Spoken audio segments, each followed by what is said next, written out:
Now, one of the most commented posts on any new product review is the fact that these new products are no different than that of older models. And there is an argument that suggests that, but today I will squash any suggestion that this Ping model is not a vast improvement on previous iterations. And it's really important that we understand what makes this driver so special.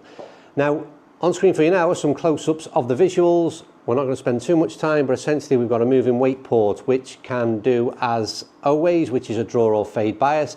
Today it will be set in a neutral position for me. It's a 10.5 degree driver head. It is the G440 Max, and we'll be playing with a CB Alta 55 gram regular shaft. It's very much the product that will be aimed at the masses. A lot of you will be very much interested in what you see in today's video. And what I can confirm is Ping have ramped it up in terms of the quality of the head cover. We're already off to a flying start. There's a little bit of tech data been on screen for you now in terms of what makes this product manufactured, how it's been put together, but we're going to skip all that bit and we're going to take our first look with TrackMan, see what data is produced, and then we'll take maybe a deeper dive and get out onto the golf course when the snow eventually thaws here in the UK. But for now, let's go and see what produced the longest drive of this year's testing in my hands at least. Here we go. Wow. I was going to say, if that stays straight, that's arguably the longest ball we've hit this year. That is the starting point that you join me on. The longest drive I've hit on camera in 2025. 241 carry. Clubhead speed was definitely up, but the interesting bit again on why these products are so interesting this year is the ability to hit what is the max product, the max driver, which is got plenty of forgiveness in there, the most forgiving in the Ping G440 lineup, and yet we can still achieve incredible ball speeds, launch angles that don't balloon, spin rates that don't balloon, and that is the key as to what makes this potentially the best driver we've seen in 2025. That is a monster.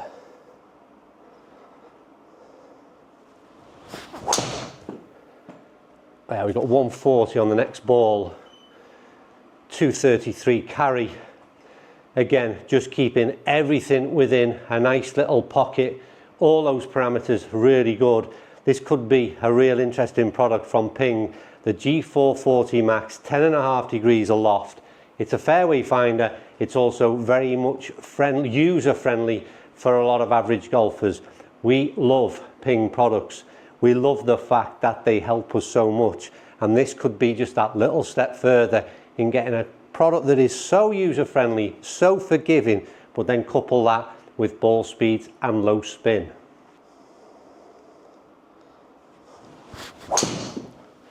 That's dropped off.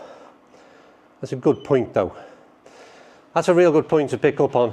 Next shot hit, drop off in clubhead speed. Don't know where that hit. I'll have a look now for you on screen in terms of where it hit on the club face. Was definitely a poor swing. I lost track where the camera was then.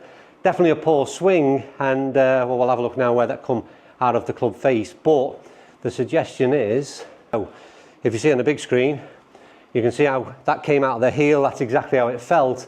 But for me, it's always the more telling message really in terms of forgiveness, because this is another storyline that I keep trying to drive home to many of the viewers, is that forgiveness for me is not where it ends up downrange left or right, because that's your swing characteristics, but this is what forgiveness looks like. An off-centre hit, very much a heely shot. We get 224 carry, we still get a 136 ball speed, and also the spin remains low. So we got what was realistically, with run out, a 250-yard drive off a very poor swing and a very poor strike, and that is what forgiveness really looks like. So the perfect opportunity for you to get in that comment section down below and let me know what are you thinking of what you have seen so far from every brand. And really on this channel, when I say every brand, we've tested Callaway, we've tested the TaylorMade, and now we've seen the Ping release as well. Are you drawn in by any of this that you've seen so far on YouTube? Will you be testing any of them? And if so, let me know which one in the comment section below are you most attracted towards.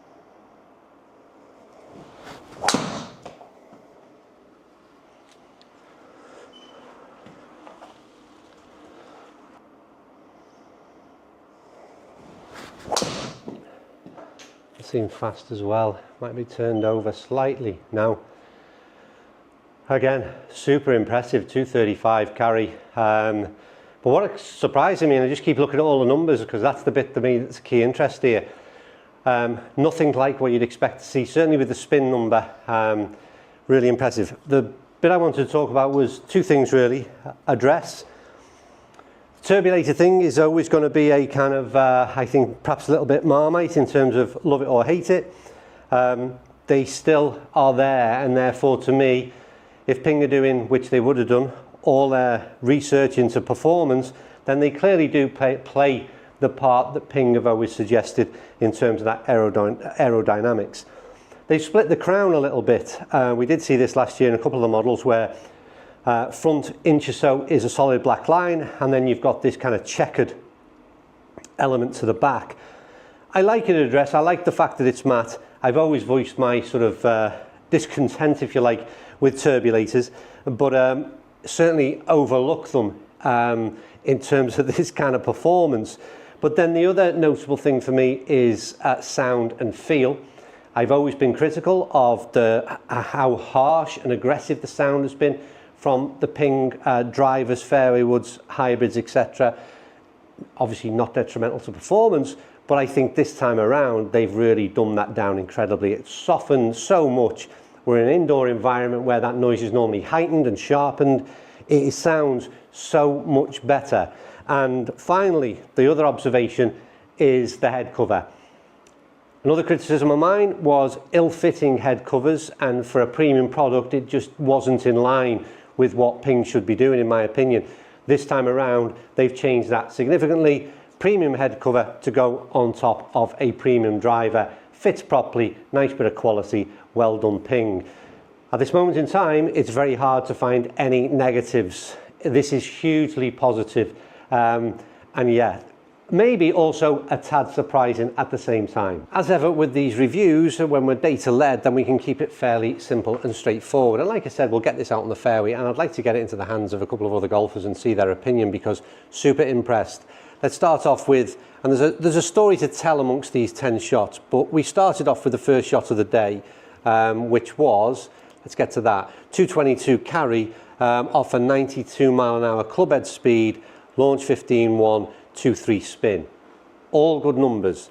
And the thing that's really key here, and a bit to understand as we progress through the numbers, is the club head speed was 92 mile an hour. So again, for a gauge out there, if you understand what your own club head speed is, you'll realise that there's only so much we can achieve with ball speeds, and these whole set of numbers are very efficient indeed. It's been a regular tale I've been talking about in recent weeks, months. We'll step up a little bit and maybe jump to the other end of the spectrum, and we'll go to the longest ball hit this year, and it was a 241 carry. A lot of that to do with is that increased club head speed. So don't forget, from the first shot to what was the fifth shot, we've increased our club head speed by 5 mile an hour. But what you would expect to see is obviously, or you'd hope to see, an increase in ball speed. We got that. But you'd also, perhaps with the Max product in particular, expect to see higher launching, higher spinning. We didn't get that. And that's the real story, in my opinion, of what this driver and a lot of other manufacturers have been trying to achieve, and that's get the Max product, the most forgiving product, into the hands of average golfers with slower swing speeds, but be able to achieve those key parameters. So that was the best ball we hit. We hit a 235 ball, a 233 ball, and a lot in those high 220s. It gave us an average of a 228 carry. Now, I would say that my average has been between 225 and perhaps 235 is where I'd aim to be. So it's right in that ballpark, but the fact that we were able to get it out to 241 gives me plenty of encouragement with sort of where I'm at, which is 95, 96 mile an hour club head speed. Again, look at these averages. So 16.5 launch. Anybody out there who's struggling to launch driver, don't forget this was a 10.5 degree head. This is a great average without it ballooning, and then like I said about this spin number, just ramming home that point that it's important that if that spin number starts to creep up to 3,500 revs, which is arguably something that could happen or would have happened with the Max product in the past, then this carry distance becomes far different. So it's that combination, and I said, I think in the intro, that we would sort of demonstrate today why or how driver technology has changed. And it's that really, it's that ability to look at all parameters. So don't get confused when you comment, oh, it's no difference than in the past. Well, no, from a carry distance perspective, no, it isn't. We know that ball speeds are governed and there's only so much a manufacturer can achieve, but that is not the only figure that you should be considering when you're buying a new driver. And that's why custom fit is so important, because if you're carrying a driver 225, but that spin number is way up, then arguably you're losing a lot of distance. You've got to get all those parameters right that are optimal to your swing type, your swing speed, how you deliver the club head and the driver in this case. And that's why drivers are different than that of the past, not in necessarily all out ball speed, but in all those parameters, making sure you get the best performance downrange. I'll talk about downrange. I don't often do this because, because it's quite often, as I said, left and right dispersion for me is all about how you put club on ball, your swing. But centre strike being here of the fairway, with it more to the left hand side, which again, this will be set up weighted slightly towards a draw bias driver, you would imagine. I didn't hit anything weak out to the right at all. Everything was either moving left or straight shot. So really impressed with that, but maybe more impressed with the sort of front to back. And if you take that anomaly out, if you like, we've got this kind of low 220s into the 230 mark, and we've got a very consistent performance. And I mean, like I said, if anybody can come in the comment section below and pick fault with the performance of this driver, push me out the equation, and I think you'd be hard pushed, to be honest with you. It's been so impressive in every aspect, and I can only congratulate Ping on what they've achieved this year in the G440 Max driver. And I'm now going to go on and try the fairway woods, some hybrids, and we'll have a look at what Ping do best, which is design and sell fairway finders, in my opinion. Anyway, that's me done. Let me know what your thoughts are on